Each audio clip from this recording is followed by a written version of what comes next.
இன்று ஈஸ்டர் தாக்குதல் தொடர்பாக பலர் கருத்துக்களை கூறிக்கொண்டு வருகிறார்கள். நாங்கள் நீதியை பெற்றுத்தர மாட்டோம் என்று.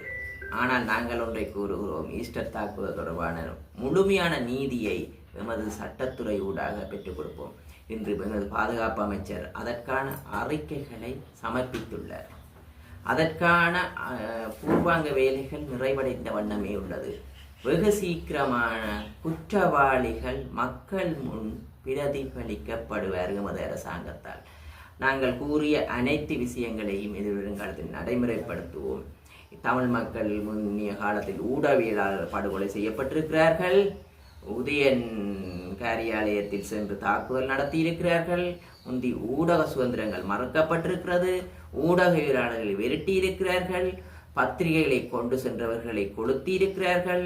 அவ்வாறான விசாரணைகள் பூராகவும் விசாரிக்கப்படும். அப்போது சில தமிழ் அரசியல்வாதிகளும் அதற்கு உடந்தையாக இருந்திருக்கிறார்கள். அதற்கான விசாரணைகள் வெகு சீக்கிரமாக வெளிவரும் என்று இந்த இடத்தில் கூறிக்கொள்கிறோம். இன்று ஈஸ்டர் தாக்குதல் பெரும் ஒரு அரசியல் மாற்றத்திற்காக செய்யப்பட்டதாக ஒன்றாகவும் மக்களின் கருத்துக்களும் எமது அரசாங்கத்தின் கருத்தும் இருக்கிறது. ஒரு அரசு அதிகாரத்தை கைப்பற்றுவதற்காக மக்களை எவ்வாறு பகடைக்காய்களாக பயன்படுத்தினார்கள் என்று இந்த மக்களுக்கு நாங்கள் நியாயத்தை கூற வேண்டிய தருணம் இருக்கிறது. அது வெகு சீக்கிரமாக வெளிவரும். எமது பிபன் ரத்நாயக்க தோழர் அவர்களும் கூறியிருக்கிறார், இது வெகு சீக்கிரமாக வெளியில் போடுவோம் என்று. உயிர்த்த ஞாயிறு தாக்குதல் தொடர்பாக குற்றவாளிகள் தண்டிக்கப்படுவர் என பாராளுமன்ற உறுப்பினர் இளங்குமலன் இன்றைய தினம் தெரிவித்தார். கிளிநொச்சியில் இடம்பெற்ற ஊடக சந்திப்பை கலந்து கொண்டு கருத்து தெரிவிக்கும் போது அவர் இதனை தெரிவித்தார்.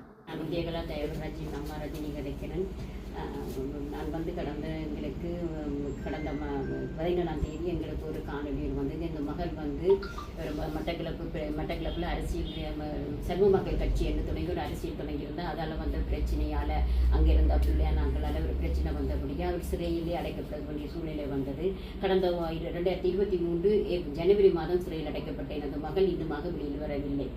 கடந்த நாட்களில் அவர் மகளுக்கு அந்த சிறையில் சரியான பிரச்சனைகள் துன்பங்கள் நடந்திருக்கிறது. அதை நாங்கள் பார்க்கின்ற பொழுது மிகவும் நாங்கள் வேதனை அடைந்தோம். ஏனென்றால் அவருக்கு உயிர் அச்சுறுத்தல் கொடுக்கப்பட்டிருக்கிறது. இந்த இடத்திலும் அவர் பிள்ளைகளை குறித்து அவருக்கு 4 பிள்ளைகள், அந்த பெண் பிள்ளைகளின் நிலைமையை குறித்து நாங்கள் மிகவும் கவலை எடுக்கிறோம். எங்களுக்கு எந்த விதமான பொருளாதார வசதியும் இல்லை. இந்த நிலைமையில் தான் நாங்கள் மீடியாவை நாங்கள் நோக்கி வந்தோம்.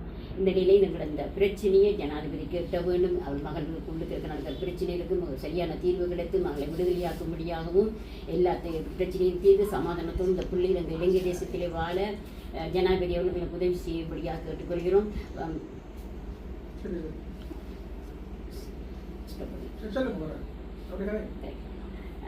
கேட்கிறோம். அவருக்கு நடந்த அந்த வீடியோவில் எங்களுக்கு சரியான பயமாக கிடைக்கும். நாங்கள் ஜனாதிபதி அவர்களுடைய செயலாளரை சந்திப்பதற்கு நாங்கள் செல்வதற்கு எங்களுக்குரிய பொருளாதார வசதி இல்லை.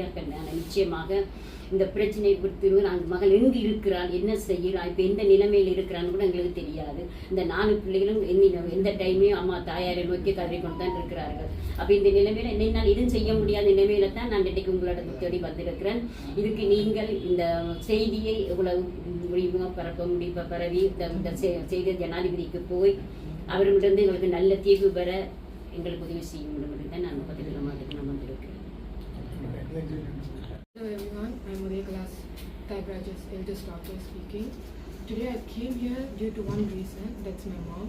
For past year she got arrested due to the political issues.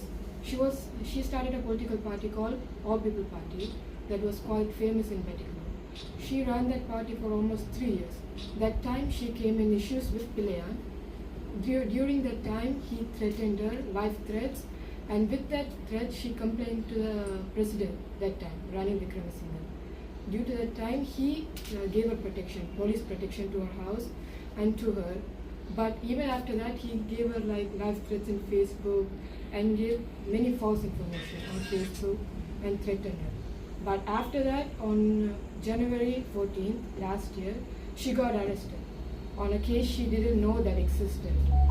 They harassed her inside prison. They did everything to make sure she wouldn't come out. We tried everything. We appealed to the court to get a bail. But the judge denied it, saying he couldn't give her a bail because she wouldn't come to court again. Due to that reason, she was in prison for almost 1 year During that 1 year, they took her to Batticaloa on a fake case. During the case, they kept her in Batticaloa prison. They harassed her. She went on hunger strike for 21 days. During that time, my father came here and he gave her a press conference in the same press club, but nothing happened. So he went to President's office. They gave him a letter to continue her treatment and everything. So last month we went to visit our mother, but during that time she was not in a great condition. She was in a wheelchair. She couldn't even lift her head up. So we went to the police officer that was there. We gave them the letter to admit her in a hospital, but they straight up refused it. They said they cannot admit mom in a hospital because they said they cannot do it because due to her being in prison and her being, in 1 year prison stuff, so they wouldn't admit her to a hospital. After that, we again went to Director General's office, in which he gave us a good reply saying he will take care of mom and mom's case and he would soon try to release her and he would help us out with mom's cases. But this month, 17th, we received a video about mom's audio, herself saying that she's not in a good condition right now and that's life threats to her. So all we want to do right now is get this news to the president to help us meet our mom. We don't want anything that much. We just want to meet our mom to know how is she and where is she and what is she doing. We don't know about her right now, nor we are in a condition to move out of Jaffna. We cannot go anywhere due to the financial problems we are struggling. Since it's just me and our grandma, we cannot work our finance together. For the past year, for the lawyers and everything, we worked up everything and gave everything. Now we are at the point of we cannot move anywhere. So we want to get this news to our president. And my mother has many evidence due to the politics and everything that happened around the politics. She gave even more press meetings in Batticaloa that went viral. And due to that, he threatened me with life. Now also, after my father's conference, there was threatening messages. But here I come today because we want to reach mom's audio to the president's office so he can take a good decision against that case. My mom and dad did nothing wrong, nor did the judge actually looked into the case. So all we want to do right now is give a bail for mom or release our mom, or we want to know where mom is and what our mom is right now. So I hope the Justice Ministry and the President kindly take this matter into his consideration. தனது தாய் சிறையில் அடைக்கப்பட்டு உயிரச்சுறுத்தலுக்கு உள்ளாவதாக பாதிக்கப்பட்ட சிறுமியொருவர் என்று யாழ் ஊடக மையத்தில் இடம்பெற்ற ஊடக சந்திப்பில் குற்றஞ்சாட்டினார். ஆண்டு கடைசி பகுதியிலே அக்டோபர் மாதம் அளவிலே ஜனாதிபதி ரணில் விக்ரமசிங்க மட்டக்களப்புக்கு விஜயம் செய்த போது மயிலத்தமடு மாதவன பிரச்சனை சம்பந்தமாக ஒரு எதிர்ப்பு ஆர்ப்பாட்டம் ஒன்று செய்யப்பட்டிருந்தது. அந்த எதிர்ப்பு ஆர்ப்பாட்டத்துக்கு எங்களுடைய முன்னாள் பாராளுமன்ற உறுப்பினர்கள், மாகாண சபை உறுப்பினர்கள், எங்களுடைய அரசியல் செயற்பாட்டாளர்கள், பொதுமக்கள், அந்த பண்ணை பிரச்சனையிலே ஈடுபட்டிருக்கிற பண்ணையாளர்கள் பலர் அதிலே ஈடுபட்டிருந்தார்கள். அந்த வேளையிலே போலீஸார் வீதியை மறித்து தாங்களாகவே பேரிகேட்ஸ் போட்டு ஒரு சிறு தூரத்தை எவரும் போக முடியாதபடி செய்திருந்தார்கள். அதற்கான புகைப்படங்கள் எல்லாம் சென்ற தவணை நான் நீதிமன்றத்தில் ஆஜரான போது மன்றுக்கு சமர்ப்பித்திருக்கிறேன். ஆரம்பத்திலே போலீஸார் 36 பேருக்கு எதிராக ஒரு வழக்கை தாக்கல் செய்தார்கள். ஆனால் அந்த வழக்கிலே போலீஸார் கொடுத்த முதல் தகவல் முறையான விதத்திலே கொடுக்கப்படவில்லை என்று சொல்லி அப்போதிருந்த கௌரவ நீதவானவர்கள் அந்த வழக்கை தள்ளுபடி செய்திருந்தார். அது தள்ளுபடி செய்த பிறகு திரும்பவும் அதே தகவலோடு மன்றிலே இன்னொரு வழக்கை தாக்கல் செய்து அதிலே 30 பேரை குற்றவாளிகளாக அல்லது குற்றஞ்சாட்டப்பட்டவர்களாக நிறுத்தியிருக்கிறார்கள். அதிலே அந்த இடத்திலே இல்லாமல் இருந்தவர்களுடைய பெயர்களும் இருக்கிறது. ஊடகவியலாளர்களாக அந்த ஆர்ப்பாட்டத்தை பார்க்க சென்ற ஊடகவியலாளர்கள், அதை பற்றி தகவல் சேகரிக்க சென்ற ஊடகவியலாளர்கள் பெயர்களும் இருக்கிறது. ஜனாதிபதியோடு உள்ளே இருந்து உரையாடினவருடைய பெயரும் இருக்கிறது. அப்படியாக எந்தவித கரிசனையும் இல்லாமல் கவனமும் இல்லாமல் வெறும் தகவல் கொடுக்கப்பட்டிருந்தது. முதல் வழக்கிலே கொடுக்கப்பட்டிருந்த அதே தகவல் தான் இரண்டாம் வழக்கிலேயும் கொடுக்கப்பட்டிருந்தது. ஆகையினாலே அதையும் நிராகரிக்க சொல்லி நாங்கள் கேட்டிருந்தோம். அந்த வழக்கை விசாரித்த நீதவானவர்கள் இடம் மாறி சென்ற பிறகு வேறு இடத்திலே இருந்து அவர் தன்னுடைய உத்தரவை அனுப்பியிருந்தார். அந்த கட்டளையிலே வழக்கை தொடர்ந்து நடத்த முடியும் என்று கூறியிருக்கிறார். அதைத் தொடர்ந்து குற்றப்பத்திரிகை ஒன்று சமர்ப்பிக்கப்பட்டிருக்கிறது. குற்றப்பத்திரிகையிலே சொல்லப்பட்ட ஒரே ஒரு குற்றச்சாட்டு தேசிய நெடுஞ்சாலைகள் சட்டத்தின் கீழே மக்கள் வீதியிலே போக்குவரத்தை தடுத்தார்கள் என்பதுதான். இன்றைய தினம் இந்த வழக்கு விசாரணைக்கு என்று எடுத்துக்கொள்ளப்பட்ட போது முதல் சில சாட்சிகளாக பெயரிடப்பட்டவர்கள் மன்றிலே சமமாக இருக்கவில்லை. தேர்தல் காலத்தினாலே வெவ்வேறு பணிக்காக அவர்கள் வேறு இடங்களுக்கு சென்றிருக்கிறார்கள் என்று தகவல் கொடுக்கப்பட்டது. 6வது 7வது சாட்சிகள் சமமாக இருக்கிறார்கள், வழக்கை எடுத்து நடத்த முடியும் என்றும் சொல்லப்பட்டது. ஆனால் முன்பின் முரணான 2 நீதிமன்ற கட்டளைகள் 2 வழக்குகளிலே கொடுக்கப்பட்டதை சுட்டிக்காட்டி 2வது கட்டளை 1வது கட்டளை இருப்பதை மறந்து, அதாவது சட்டத்தின்பால் அதனை மறதி என்றுதான் சொல்லுவார்கள், அதனை கவனக்குறைவினாலே அதை கவனத்தில் எடுக்காமல் இந்த 2வது கட்டளை கொடுக்கப்பட்டிருக்கிறது. பெ இன்கூரியாம் என்கின்ற சட்ட கோட்பாட்டின் அடிப்படையிலே அதே நீதிமன்றம் அதனை மாற்ற முடியும். ஆகையினாலே இன்றைய தினம் கௌரவ நீதவான் அவர்களுக்கு நான் செய்த சமர்ப்பணத்திலே 2வது கட்டளை, அதாவது இந்த வழக்கை தொடர்ந்து கொண்டு நடத்த முடியும் என்று சொன்ன கட்டளை பெ இன்கூரியாம் கட்டளை, அதனை மன்று மாற்றி அமைக்க வேண்டும், இந்த வழக்கை தள்ளுபடி செய்ய வேண்டும் என்கின்ற சமர்ப்பணத்தை செய்திருக்கிறேன். அதற்கு மேலதிகமாக ஒரு சிறு விடயம், விதியை போராட்டக்காரர்கள் மறித்தார்கள் என்று சொல்வது சிறு விடயம், நாளாந்தம் எங்களுடைய நாட்டிலே நடக்கிற ஒரு விடயம். இன்னொரு சட்ட கோட்பாடு இருக்கிறது, டே மினிமிஸ் நான் கியூரட் லெக்ஸ். சட்டம் சிறு சிறு விடயங்களை கருத்தில் எடுக்காது. பாடசாலையிலே மாணவன் ஒருவன் இவர் என்னை நுள்ளினார், என்னுடைய மேசையிலே தன்னுடைய புத்தகத்தை வைத்து விட்டார் என்று சொல்வதையெல்லாம் வழக்கு போட்டு தண்டிப்பதில்லை. அப்படியான சிறிய விடயங்களுக்கெல்லாம் வழக்கை பதிவு செய்து 30 பேர், அதிலேயும் 3 முன்னாள் பாராளுமன்ற உறுப்பினர்கள், ஒரு முன்னாள் மாகாண சபை உறுப்பினர், ஊடகவியலாளர்கள், பொறுப்பிலே பல பொறுப்புகளிலே இருக்கிறவர்கள், அங்கே அன்றைய தினம் போகாமல் இருந்தவர்கள், எல்லாருடைய நேரத்தையும் வீணடித்து, எல்லாவற்றுக்கும் மேலாக நீதிமன்றத்தினுடைய நேரத்தையும் வீணடித்து இந்த வழக்கை தாக்கல் செய்திருக்கிற காரணத்தினாலே அது தள்ளுபடி செய்ய வேண்டும் என்றும் சொல்லியிருந்தேன். இன்னொரு விடயம், வீதியை மறைத்து போராட்டம் செய்தார்கள் என்ற குற்றச்சாட்டு ஒரு வினோதமான குற்றச்சாட்டு. ஏனென்றால் ரணில் விக்ரமசிங்கே இங்கே வருகிற போது தான் அப்படி செய்தார்கள் என்று சொல்லப்படுகிறது. ரணில் விக்ரமசிங்கவே ஜனாதிபதியாக வந்ததே வீதி மறைத்து தலைநகரிலே பல போராட்டங்கள் நடத்தின காரணத்தினால்தான். ஆகவே இப்படியான வினோதமான புதிய சிந்தனைகளிலே வழக்குகளை தாக்கல் செய்து நீதிமன்ற நேரத்தை வீணாக்கக்கூடாது என்ற சமர்ப்பணத்தையும் செய்திருக்கிறேன்.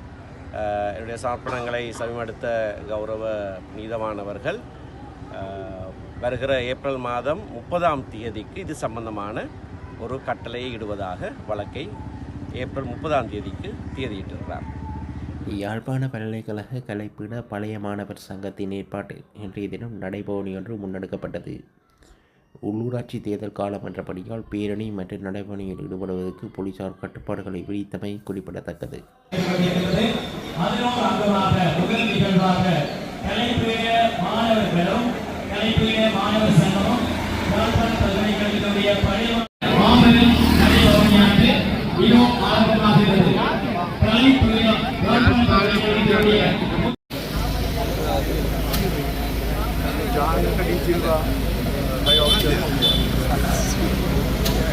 Do you want to speak to DG here? Why don't you talk to him? You want to talk to him?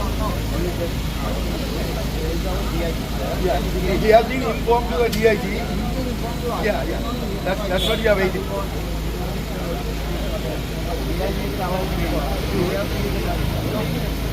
Hold on. Easy here. You want to talk?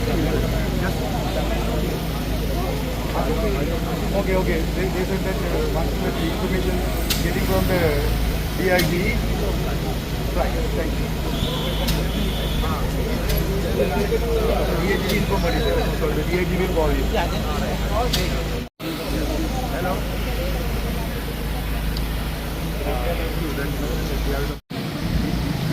You are doing the proposition. We are not doing it. We are going for the procession of celebrating our golden jubilee, but now it is going into the politics.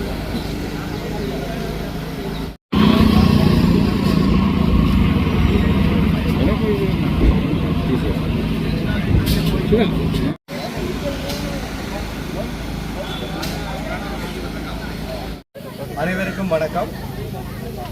யாழ்ப்பாண பல்கலைக்கழக கலைப்பீடம் தன்னுடைய 50வது ஆண்டு பொன்விழாவை நிறைவு செய்வதையொட்டி இன்றைக்கு நாங்கள் அந்த பொன்விழாவினுடைய ஓரங்கமாக கலைப்பீட பழைய மாணவர் சங்கம் முன்னெடுத்து வரும் பொன்விழா நிகழ்வுகளின் ஒரு அங்கமாகவும் இன்றைக்கு நடைபவனி ஒன்றை ஆரம்பித்திருக்கின்றோம். இந்த நடைபவனியிலேயே எங்களுடைய கலைப்பீட பழைய மாணவர் சங்க உறுப்பினர்கள், எங்களுடைய மாணவர்கள், பேராசிரியர்கள், விரிவுரையாளர்கள், கல்விசாரா ஊழியர்கள் என அனைவரும் கலந்து கொண்டிருக்கின்றனர். இந்த நிகழ்வினுடைய தொடர்ச்சியாக எதிர்வரும் 26, 27, 28ஆம் தேதிகளில் கலைப்பீட பழைய மாணவர் சங்கம் முன்னெடுக்க உள்ள பொன்விழா நிகழ்வுகள் நிகழ இருக்கின்றன. இந்த நிகழ்வுகள் உண்மையில் ஒரு வரலாற்று முக்கியத்துவம் வாய்ந்த நிகழ்வுகளாக அமைய இருக்கின்றன. எங்களுடைய பழைய மாணவர்கள் ஒன்று கூடி தங்களுக்கிடையிலே உறவாடி நினைவுகளை மீட்டுவதோடு மாத்திரமல்லாமல் கலைப்பீடத்தின் வளர்ச்சியிலும் பல்கலைக்கழகத்தின் வளர்ச்சியிலும் அவர்கள் நேரடியாக பங்கேற்கின்ற ஒரு தொடக்க புள்ளியாகவும் இந்த பொன்விழா நிகழ்வுகள் அமைய இருக்கின்றன. அவர்கள் ஏற்கனவே எங்களுடைய கலைப்பீடத்திலே கற்றுக்கொண்டிருக்கக்கூடிய மாணவர்களுக்கான புலமை பரிசல்கள், உதவு தொகைகளை அவர்கள் சேகரிக்க ஆரம்பித்திருக்கிறார்கள். அந்த உதவு தொகைகள், புலமை பரிசுகள் அனைத்தும் முறையான வழியிலே பல்கலைக்கழகத்தினுடைய நிர்வாக கட்டமைப்பின் வழியாக தெரிவு செய்யப்பட்ட தேவையான மாணவர்களுக்கு வழங்கப்பட இருக்கின்றன. இந்த தொடக்கமானது ஒரு மிகச்சிறந்த ஒரு ஆரம்ப புள்ளியாக அமைகிறது. இன்றைக்கு பல்கலைக்கழகங்கள் எதிர்நோக்கி இருக்கக்கூடிய நெருக்கடிகளுக்குள் பழைய மாணவர்களின் ஒத்துழைப்பானது மிக முக்கியமானது. அந்த பழைய மாணவர்களின் ஒத்துழைப்போடு கலைப்பீடம் இன்றைக்கு எப்படி தலை நிமிர்ந்து நிற்கிறதோ அதிலும் மிக சிறப்பாக எதிர்காலத்தில் அது தலை நிமிர்ந்து நிற்கும் என்ற நம்பிக்கையோடு இன்றைய நடைபவனி நிகழ்வை நாங்கள் ஆரம்பித்திருக்கின்றோம். நன்றி. வணக்கம். விசேடமாக இந்த கிளிநொச்சி வாழ் மக்கள் அனைவருக்கும் நாங்கள் இன்றைய 2025ஆம் ஆண்டு இந்த பிரதேச சபை தேர்தலின் போது எமது கட்சி தொடர்பாக சில கட்சிகள் அவதூறு விளைவித்தல், அதே போன்று எமக்கு எதிரான சில வன்முறைகள் கட்டவிழ்த்து விடப்பட்டிருக்கின்றார்கள். எனவே இது தொடர்பாக இந்த கிளிநொச்சி வாழ் மக்களை நாங்கள் அறிவுறுத்த வேண்டிய பொறுப்பு, கடமைப்பாடு எங்களுக்கு இருக்கின்றன.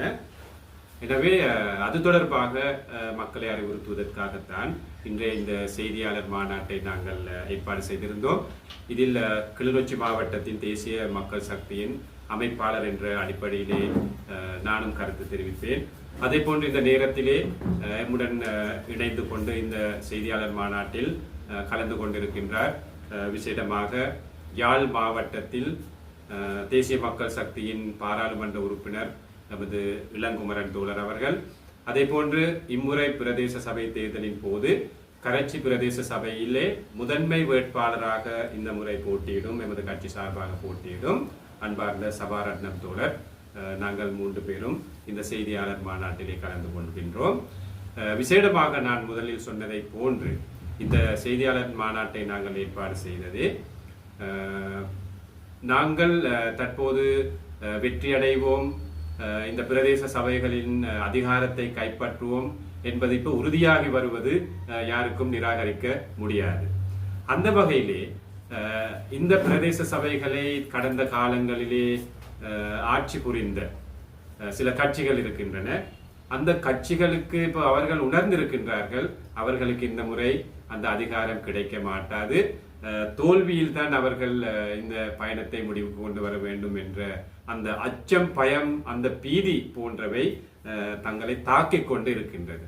ஆகவே அந்த தாக்கம் பொறுக்க முடியாமல் மிகவும் நியாயமான முறையிலே மிகவும் சட்டப்பூர்வமான முறையிலே அரசியல் ஈடுபடும் தேசிய மக்கள் சக்தி போன்ற கட்சிகளை வன்முறைக்கு இழுத்து எமது அலுவலகங்களை எரித்து அதே போன்று எமது சட்டப்பூர்வமாக போலீசாரிட அனுமதி எடுத்து தேர்தல் அலுவலகத்தில் அனுமதி எடுத்து அதே போன்று ஜிஎஸ்மார்கள் அனுமதி வழங்கி பூட்டப்பட்ட அலுவலகங்களிலே ஒரு அலுவலகம் போட முடியாத வங்குரோத்து நிலையில இருக்கும் விசேடமாக கடந்த காலங்களிலே ஆட்சி புரிந்த கட்சிகள் எமது அலுவலகத்திலே வந்து அவர்களுடைய சில சுவரொட்டிகள் ஸ்டிகர்கள் போன்றவை அவர்கள் ஒட்டி தங்களோட அந்த தோல்வி மனப்பான்மையை உறுதிப்படுத்தும் அல்லது அதை தெளிவுபடுத்தும் அதை வெளிப்படுத்தும் சம்பவங்கள் இந்த அண்மித்த காலத்திலே இந்த கடந்த 2-3 நாட்களிலே கிளிநொச்சியிலே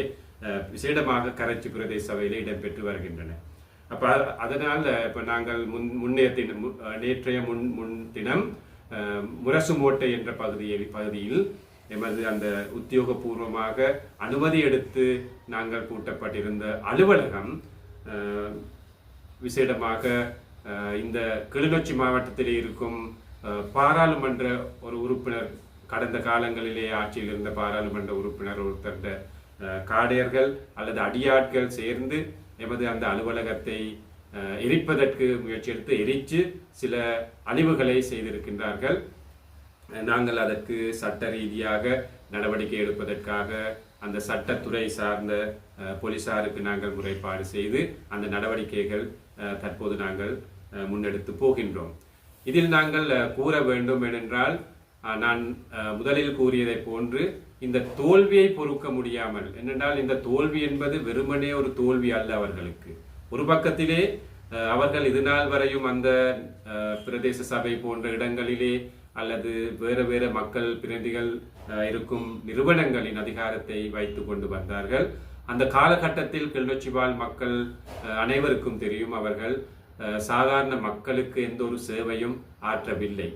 அவ்வாறு ஆற்றாத, சேவை செய்யாத, வீதியை புனரமைக்காத, பிரதேச சபையூடாக பெற்றுக் கொடுக்க வேண்டிய சேவைகளை செய்யாத நபர்களே இந்த முறையும் எந்த ஒரு ரோஷம் இல்லாமல் வெட்கம் இல்லாமலேயே மக்கள் மத்தியிலே வந்து மீண்டும் ஒரு முறை அவர்களுக்கு அதிகாரம் தர வேண்டும் என்று கேட்டுக்கொண்டிருக்கிறார்கள்.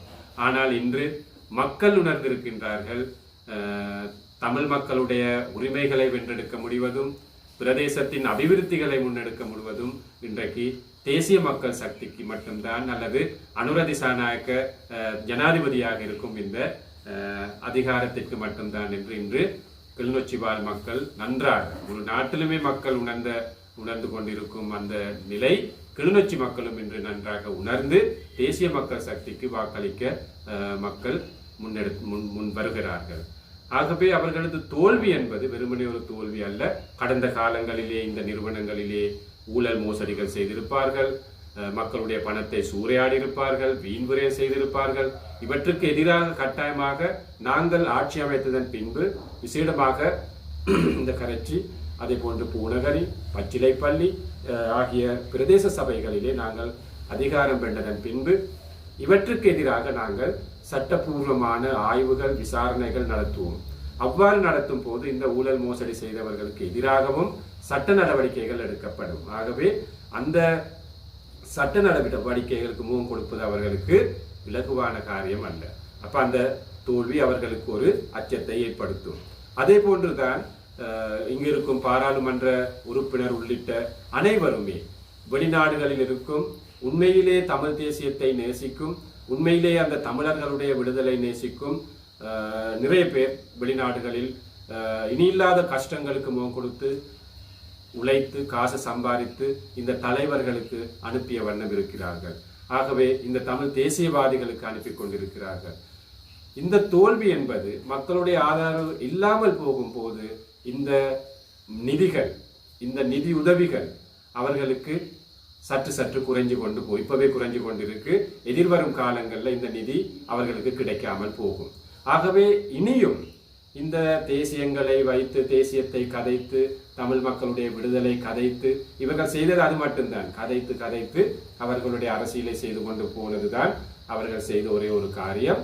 அதை கதைத்து தான் இவர்கள் அரசியல் இருப்பை தக்க வைத்துக் கொண்டார்கள். அது நிறைய மக்களுக்கு இன்றைக்கு விளங்கி இருக்கு. ஆகவே இந்த அரசியலை கதைத்து அரசியலை விளம்பரப்படுத்தி இந்த தமிழ் தேசியத்தை விளம்பரப்படுத்தி செய்யும் அரசியல் இந்த பிரதேச சபையூடாக இந்த பிரதேச சபை தேர்தலுக்கு பின்னாக இந்த அரசியல் அவர்களுக்கு ஒரு முற்றுப்புள்ளியை தரும். ஆகவே இந்த தோல்வி என்பது அவர்களுக்கு வெறுமனே ஒரு தோல்வி அல்ல. அவர்களது இருப்பு தொடர்பான பிரச்சனை, அவர்களுடைய வருமானம் தொடர்பான பிரச்சனை, இது அனைத்துமே அவர்களுக்கு இல்லாமல் போகும்.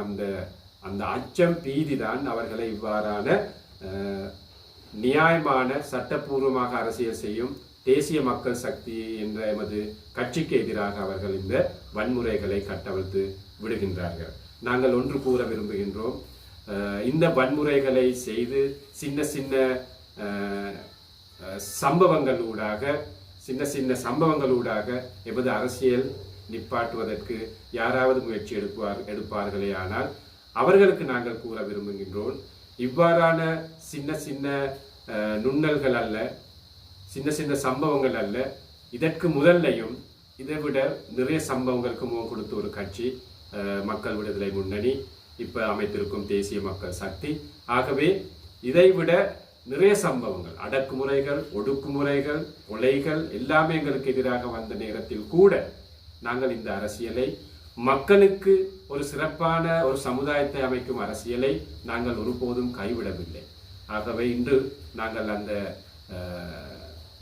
சிறுவர்களுக்கு, பாலர்களுக்கு, அரசியல் ரீதியான பாலர்களுக்கு நாங்கள் கூற விரும்புவது, இவ்வாறான சம்பவங்களூடாக எமது இந்த பயணம், மக்களுக்கு சேவையாற்ற இருக்கும் இந்த பயணம் நாங்கள் ஒருபோதும் நிறுத்தவோ நிப்பாட்டவோ போவதில்லை. நாங்கள் இன்னும் அவற்றில் இன்னும் துணிச்சலாக மக்களோடு சேர்ந்து மக்களின் ஆதரவை பெற்று நாங்கள் கட்டாயம் முன்னோக்கி செல்வோம். இந்த பிரதேச சபை தேர்தலிலும் நாங்கள் கட்டாயமாக வென்று அதிகாரத்தை பெற்று இந்த பிரதேசத்திலே கிளிநொச்சி மாவட்டத்திலே இருக்கும் அனைத்து மக்களுக்கும் இந்த பிரதேச சபையினூடாக ஆற்ற வேண்டிய அனைத்து சேவைகளையும் எந்த விதமான பாகுபாடு வேறுபாடு இல்லாமல், ஊழல் மோசடி செய்யாமல், வீண்விரயம் செய்யாமல், நேர்மையான முறையிலே மக்களுக்கு நாங்கள் சேவை செய்வோம் என்ற அந்த உறுதியை கொடுத்து நான் இந்த கருத்து தெரிவிப்பதை நான் நிறுத்திக் கொள்கின்றேன். உங்களுக்கு ஏதாவது கேள்விகள் இருந்தால்.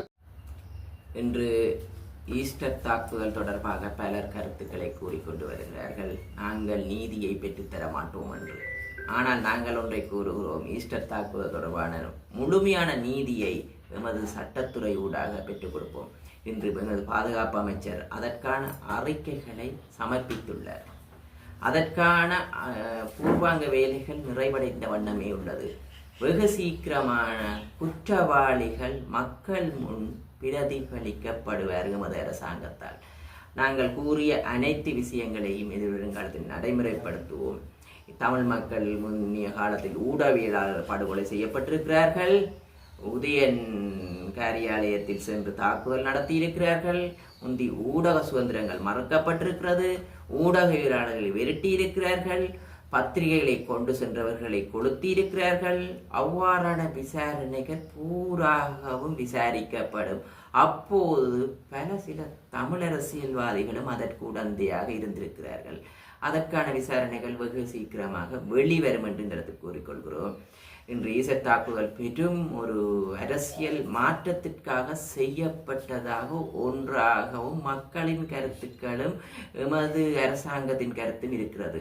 ஒரு அரசு அதிகாரத்தை கைப்பற்றுவதற்காக மக்களை எவ்வாறு பகடைக்காய்களாக பயன்படுத்தினார்கள் என்று இந்த மக்களுக்கு நாங்கள் நியாயத்தை கூற வேண்டிய தருணம் இருக்கிறது. அது வெகு சீக்கிரமாக வெளிவரும். எமது பிபன் ரத்நாயக்க தோழர் அவர்களும் கூறியிருக்கிறார், இது வெகு சீக்கிரமாக வெளியில் போடுவோம் என்று. எதிர்வரும் உள்ளூராட்சி மன்ற தேர்தலில் போட்டியிடுவதற்காக சமர்ப்பிக்கப்பட்ட பாராளுமன்ற உறுப்பினர் அர்ச்சுனா ராமநாதன் தலைமையிலான சுயேட்சை குழுவின் வேட்புமனுக்கள் நிராகரிக்கப்பட்டமை தொடர்பாக மேன்முறையீட்டு நீதிமன்றத்தில் தாக்கல் செய்யப்பட்ட மனுக்கள் நிராகரிக்கப்பட்டுள்ள நிலையில் பாராளுமன்ற உறுப்பினர் அர்ச்சுனா ராமநாதன் முக்கிய வேண்டுகோள் ஒன்றை விடுத்துள்ளார்.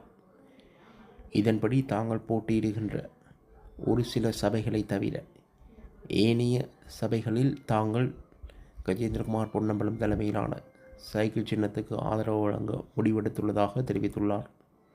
மேலும் அதேவேளை சங்க கூட்டணிக்கு தமிழ் மக்கள் வாக்களிக்க கூடாது எனவும் வலியுறுத்தியுள்ளார்.